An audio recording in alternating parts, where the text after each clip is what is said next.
Hello friends, welcome to Lucky Reddy stories. Please story విన్న తర్వాత like, comment, share and subscribe చేసుకోవటం మాత్రం మర్చిపోవద్దు. ప్రేమంటే ఇదేనా స్టోరీ మొదటి భాగం నుండి వినాలి అనుకుంటున్నారా? అయితే నా ప్రొఫైల్లో ప్లేలిస్ట్లో ఉంటుంది, వినండి. ఇక స్టోరీలోనికి వెళ్ళిపోదాం. నువ్వు సైన్ చేసిన తర్వాత నేను వెళ్తాను భార్గవి అంటూ ఆ లెటర్ భార్గవి చూస్తే తన రియాక్షన్ ఎలా ఉంటుందో అని చాలా ఈగర్గా వెయిట్ చేస్తూ ఆమెతో మాట్లాడాడు చరణ్. భార్గవి చాలా సీరియస్గా, నేను సైన్ చేస్తాను, అంతగా అవసరమైతే మిమ్మల్ని మరొకసారి పిలుస్తాను అని చెప్పటంతో చరణ్ నీరసంగా బయటకు వెళ్ళిపోతాడు. భార్గవి సీరియస్గా ఆ ఫైల్ అంతా కూడా చెక్ చేస్తూ మరొకసారి చరణ్ని తన క్యాబిన్ లోపలికి రమ్మని పిలుస్తుంది. భార్గవి తన లవ్ లెటర్ చదివి ఉంటుంది. ఖచ్చితంగా తనకి ఎస్ చెప్పటానికే ఇప్పుడు వెంటనే తన క్యాబిన్లోనికి రమ్మని పిలుస్తుంది అని ఆనందంగా భార్గవి క్యాబిన్ లోపలికి వస్తాడు. కానీ తను అనుకున్నది జరగకుండా దానికి వ్యతిరేకంగా అక్కడ చాలా సీరియస్గా ఉన్న భార్గవి, ఏంటి ఈ ఫైల్ అంటూ చరణ్ తన దగ్గరకు సైన్ కోసం తీసుకొని వచ్చిన ఫైల్ అతనికి చూపిస్తూ అడిగింది. అది భార్గవి అని సిగ్గుపడుతూ ఉంటాడు. మ్యాటర్ ఏంటో తెలియక మిమ్మల్ని అడుగుతుంది. అసలు ఈ ఫైల్ ఏంటి, ఇందులో ఉన్న ఎర్రర్స్ ఏంటి, మీరేనా ఈ వర్క్ చేసింది? మీరు ఇలా వర్క్ చేస్తారు అని నేను అస్సలు ఎక్స్పెక్ట్ చేయలేదు. మీరు బాగా వర్క్ చేస్తారు అని మిమ్మల్ని పొగుడుతూ వచ్చాను. అందుకే మీకు తల మీద పొగరు నెత్తికేకి కూర్చున్నారా? ఒకసారి కిందకు దిగి చూడండి, ఎన్ని ఎర్రర్స్ ఉన్నాయో కనిపిస్తాయి. కాలేజీలో మీరు నా సీనియర్ అని మీరు చేస్తున్న చిన్న చిన్న తప్పుల్ని కూడా ఎక్స్క్యూజ్ చేస్తూ వచ్చాను. మీరు నన్ను ఇలా పేరు పెట్టి పిలుస్తూ ఉన్నా కూడా ఒకప్పుడు నా కాలేజీ వాళ్ళు నాకంటే పెద్దవాళ్ళు అని నేను సైలెంట్గా ఉన్నాను.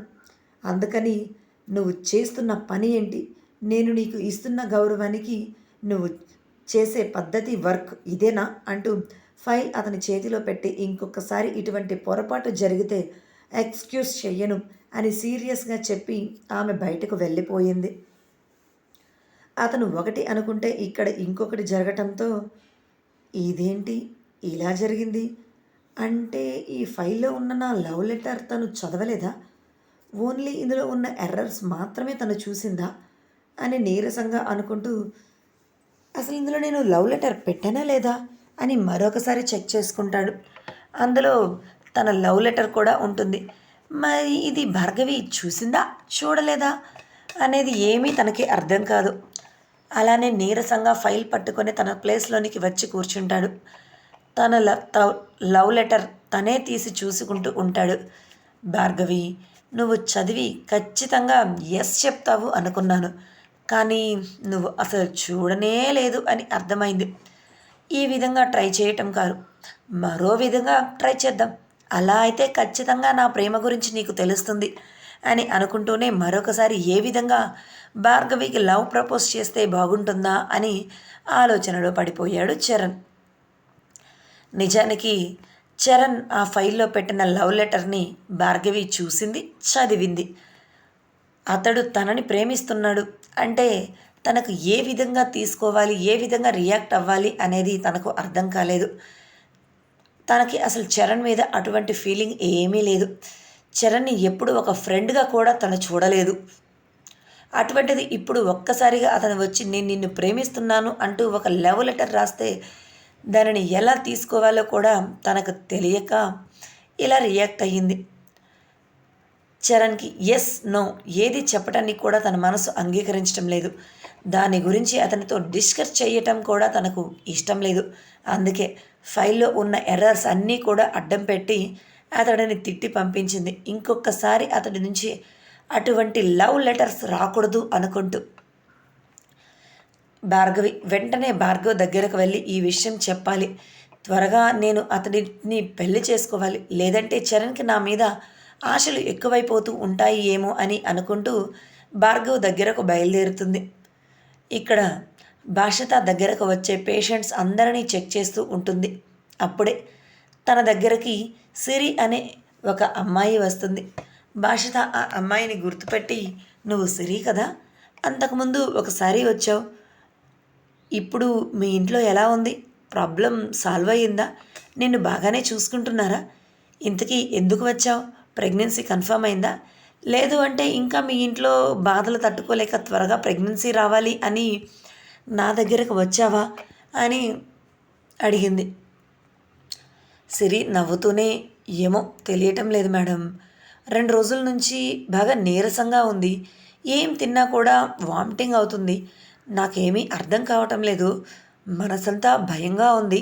అందుకే ఒకసారి మీ దగ్గర చెక్ చేయించుకుందాం అని వచ్చాను అని చెప్పింది.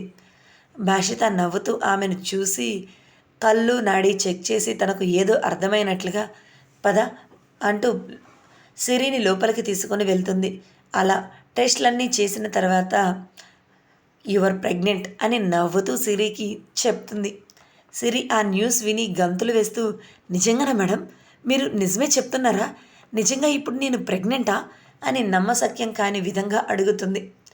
భాషిత ఆమెను నిదానించి, ఇదిగో ఇప్పటి నుంచి ఇలా గట్టి గట్టిగా పైకి ఎగరకూడదు. చాలా కేర్ఫుల్గా ఉండాలి. మంచి హెల్దీ ఫుడ్ తీసుకోవాలి. ఆరోగ్యంగా ఉండాలి. అలానే లోపల పెరుగుతున్న బేబీని కూడా హెల్దీగా చూసుకోవాలి. నీది అసలే రేర్ బ్లడ్ గ్రూప్ కాబట్టి నువ్వు కేర్ఫుల్గా ఉండాలి. ఇప్పుడు ఇంట్లో ఉన్న ప్రాబ్లమ్స్ అన్నీ కూడా నీకు సాల్వ్ అయిపోతాయి అని చెప్పింది. నిజంగా చాలా థ్యాంక్స్ మేడం. మీ వల్లే నాకు ఇలా జరిగింది అని ఆనందంతో అన్నది సిరి. నా వల్ల ఏమీ కాదు. నీకు అసలు ఏ ప్రాబ్లం లేదు. కాకపోతే మీరు మరీ తొందరపడుతున్నారు అంతే అంటూ నేను కొన్ని టెస్టులు చేపిస్తాను. అవి చేయించుకొని రా. తర్వాత ఒక 20 డేస్‌కి ఆలోపు ఏదైనా ప్రాబ్లం వస్తే మధ్యలో రా అని చెప్పి కొన్ని టెస్టులు చేపిస్తుంది. సిరి కూడా ఆ టెస్టులన్నీ చేయించుకొని భాషిత దగ్గరకు వస్తుంది. అవన్నీ చూసి అన్నీ పర్ఫెక్ట్‌గా ఉంది అంటూ బ్లడ్ గ్రూప్ చూసి, ఓ నెగెటివ్, చాలా రేర్ బ్లడ్ గ్రూప్. నువ్వు చాలా జాగ్రత్తగా ఉండాలి. డెలివరీ టైంలో చాలామందికి బ్లడ్ లాస్ ఎక్కువగా అవుతుంది. అప్పుడు బ్లడ్ ఎక్కించే ఛాన్సెస్ ఎక్కువగా ఉంటుంది. నీది చాలా రేర్ కాబట్టి నువ్వు మంచి ఐరన్ ఫుడ్ తీసుకోవాలి. ఒకవేళ ఆ టైంలో నీకు బ్లడ్ దొరకకపోయినా చాలా ప్రాబ్లం అయిపోతుంది. జాగ్రత్త, కేర్ఫుల్గా ఉండాలి అంటూ సిరికి చాలా జాగ్రత్తగా పంపించి అప్పుడు బయటకు పంపించింది భాషిత. సిరి కూడా నవ్వుతూ మరొకసారి భాషితకి థ్యాంక్స్ చెప్పి హాస్పిటల్ నుంచి అడుగు బయట పెట్టింది. ఇక్కడ భార్గవి పోలీస్ స్టేషన్కి వెళ్తుంది. కానీ అక్కడ భార్గవ్ లేడు, వేరే చోట ఉన్నాడు అని తెలుసుకుని అక్కడికి వెళ్తుంది. భార్గవ్ ఒక కేసు గురించి అక్కడ కొంతమందితో మాట్లాడుతూ రోడ్డు మీదే నిల్చొని ఉన్నాడు. అటుగా వెళ్తున్న భార్గవి అది గమనించి కారు పక్కకు ఆపి స్పీడ్గా భార్గవ్ దగ్గరకు వెళ్తూ ఉంటుంది. భార్గవ్ పక్కన ఉన్న వాళ్ళతో మాట్లాడటం అయిపోయిన తర్వాత వాళ్ళను పంపించి చుట్టూ చూస్తూ ఉంటాడు. తనకు మనసులో ఏదో అనుమానం కలుగుతుంది. ఎవరో తనని బాగా డీప్గా అబ్జర్వ్ చేస్తున్నారు అని. అది ఇప్పటి నుంచి కాదు, ఎప్పటి నుంచో అనిపిస్తూ ఉన్నది. ఎవరు నన్ను ఇలా అబ్జర్వ్ చేస్తున్నట్లుగా అనిపిస్తుంది అని చుట్టూ చూస్తూనే తన వైపు వస్తున్న భార్గవిని చూడటంతో ఆమె దగ్గరకు వెళ్తాడు. భార్గవికి ఇవేమీ తెలియకపోవటంతో, ఏంటి భార్గవ్ అలా వెళ్ళిపోతున్నాడు, ఏదైనా పని ఉందా అని భార్గవ్ అని పిలుస్తూ ఉంటుంది.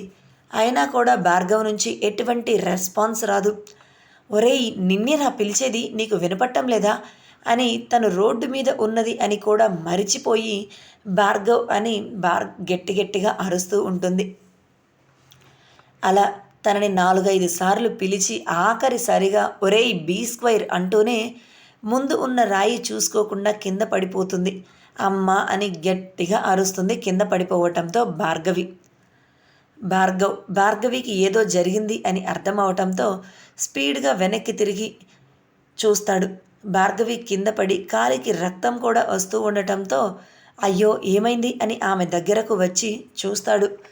నేను నిన్ను తప్పించుకొని వెళ్తున్నాను అంటే అర్థం నువ్వు నా వెనక రాకూడదు అని, అంతేకాని ఇలా వెనక రమ్మని కాదు. కొంచెం అర్థం చేసుకొని రావాలి కదా, ఇలా వెనక వచ్చేయటమేనా అని సీరియస్ అవుతాడు. మరి నువ్వు నన్ను పట్టించుకోకుండా వెళ్ళిపోతున్నావు బీ2 అంటూ అతడిని గట్టిగా హత్తుకుంటుంది. ఈ బీ2 ఏంటి అని ఆమెను అడుగుతూనే చుట్టుపక్కల అంతా గమనిస్తూనే ఉంటాడు. ఓ, అది నీకు చెప్పనే లేదు కదా అంటూ ప్రతిరోజు తనకు వచ్చే కల గురించి భార్గవ్కి వివరంగా చెప్తుంది భార్గవి. ఓహో! అంటే నన్ను నీ కలలో రోజూ చూస్తున్నావన్నమాట. అయినా సరే, ఇప్పుడు నువ్వు ఇక్కడ ఉండటం సేఫ్ కాదు. త్వరగా ఇంటికి వెళ్ళిపో అని ఆమెను జాగ్రత్తగా పైకి లేపి చెప్తాడు. కాలు దెబ్బ తగిలింది. ఎలా వెళ్ళేది? నేను నడవలేను అని ఆమె వయ్యారంగా అంటుంది. నువ్వు వెళ్ళేది కారులోనే. హాస్పిటల్కి వెళ్ళి ఒకసారి చెక్ చేయించుకొని వెళ్ళిపో అంటూ నీ కారు ఎక్కడ పెట్టావు అని అడుగుతూనే ఆమె కారు కనిపించిన తర్వాత తనని స్పీడ్గా కారు దగ్గరకు తీసుకుని వెళ్తూ ఉంటాడు. ఆమెను ఎక్కడ ఆపడు. నువ్వెందుకు ఇప్పుడు ఇంత కంగారు పడిపోతున్నావు? ఎందుకని? ఏం జరిగింది? ఎవరున్నారు నీ వెనక? ఎవరూ లేరు కదా అని చుట్టూ చూసి అంటూనే నువ్వు నాతో పాటు రావచ్చు కదా అని గారంగా అడుగుతుంది. ఇప్పుడు నాకు అర్జెంట్ వర్క్ ఉంది. నేను నీతో రావటం కుదరదు. ప్లీజ్ నువ్వు త్వరగా ఇక్కడి నుంచి వెళ్ళిపో అని అంటాడు. అబ్బా ప్లీజ్ భార్గవ్ రావచ్చు కదా అని కారు దగ్గరకు రావటంతో అడుగుతుంది Bhargavi. Bhargav car door open చేస్తూ ఆమెను లోపల కూర్చోమని చెప్తూ ఉంటాడు. కానీ అనుకోని విధంగా వెనక నుంచి ఒక కర్రతో భార్గవ్ మీద ఒక దెబ్బ పడుతుంది. అనగా భార్గవ్ ఫ్రాక్షన్ ఆఫ్ సెకండ్స్లో రియాక్ట్ అయ్యి ఆ కర్రని ఒక చేతితో పట్టుకొని మరొక చేతితో భార్గవిని జాగ్రత్తగా ఒడిచి పట్టుకొని ఉంటాడు. అలా సడన్గా జరగటంతో భార్గవ్ కూడా సడన్గా రియాక్ట్ అవ్వటంతో భార్గవికి చాలా భయం వేస్తుంది. భార్గవికి ఏమవుతుందో ఏంటో అని అనుకుంటూ అతను పూర్తిగా వెనక్కి తిరిగి వెనక ఎవరున్నారా అని చూసుకునే లోపే వెనక ఉన్న రౌడీ ఆ కర్రని భార్గవ్ చేతిలోనే వదిలిపెట్టి అక్కడ నుంచి పారిపోతాడు. అది గమనించి కోపంగా ఉన్న భార్గవ్ కర్రను విసురుగా పట్టుకొని ఆ కర్రని పక్కకు విసిరేసి భార్గవిని ఆ కారు లోపల కూర్చోబెట్టి నువ్వు స్పీడ్గా ఇక్కడి నుంచి ఇంటికి వెళ్ళిపో. ఇక్కడ ఉండటం సేఫ్ కాదు. అలానే అమ్మ వాళ్ళని, అత్తయ్య, మామయ్య అందరినీ కూడా జాగ్రత్తగా చూసుకో ఈ క్షణం నుంచి అని జాగ్రత్తలు చెప్తూనే చుట్టూ కూడా గమనిస్తూనే ఉంటాడు. ఎవరు వచ్చింది?